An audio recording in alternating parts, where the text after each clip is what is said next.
I killed my neighbor over a hoodie, and for 3 days I honestly thought I'd get away with it. The wrench felt wrong in my hand, and for 1 second I thought maybe I'd wake up, and this would be a fucked up dream. Then I looked at the hoodie wrapped around his skull, and realized I had just crossed an actual line. It all started stupid and small, the kind of petty bullshit that becomes catastrophic if you give it a single ounce of seriousness. I'm on my porch with a beer, minding my own life, when I see this scrawny little prick slip into my backyard and start ripping clothes off my line. He slings my favorite hoodie over his shoulder like he just scored the crown jewels. That hoodie is ancient, it smells like high school and lazy Sundays, and it's more comfortable than most people I've dated. Seeing him treat it like trash lit something inside me that I can't even justify. I stomp over and tell him to give it back. He laughs that smug little shit laugh and says finders keepers. My temper is an idiot with a matchstick and no extinguisher. I grab the biggest wrench in the garage because I don't own a gun and my bat, held together with tape and regret.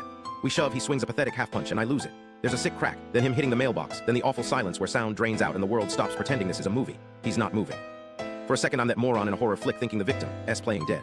Then the blood and the breath not coming tell me it's not a joke. Panic hits like a freight train. My phone's dead, the neighbor's dog won't shut up, and I'm standing over a man who stopped being a person and become a permanent mistake.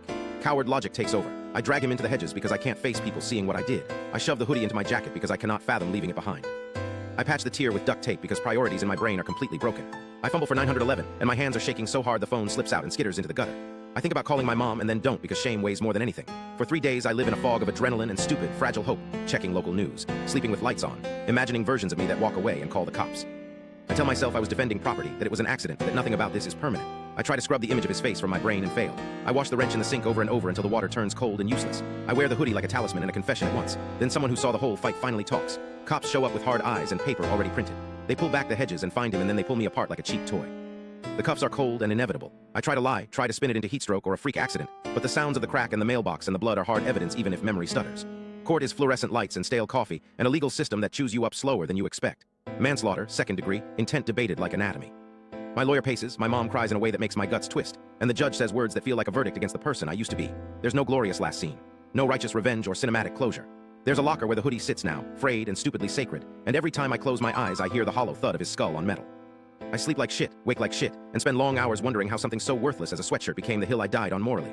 People who used to high-five me in the hall look at me like I'm radioactive, and some nights I imagine 1,000 different me's that made one different choice, walked inside, called the cops, laughed it off. Those me's live in a world I can't visit. If there's a lesson, it's ugly and simple. Rage is an animal, and it will take something bigger than you to stop it once it wakes. Don't let a fucking hoodie be the thing that defines the rest of your life. I'm not looking for forgiveness. I'm trying to survive the weight of knowing how quickly petty turns permanent.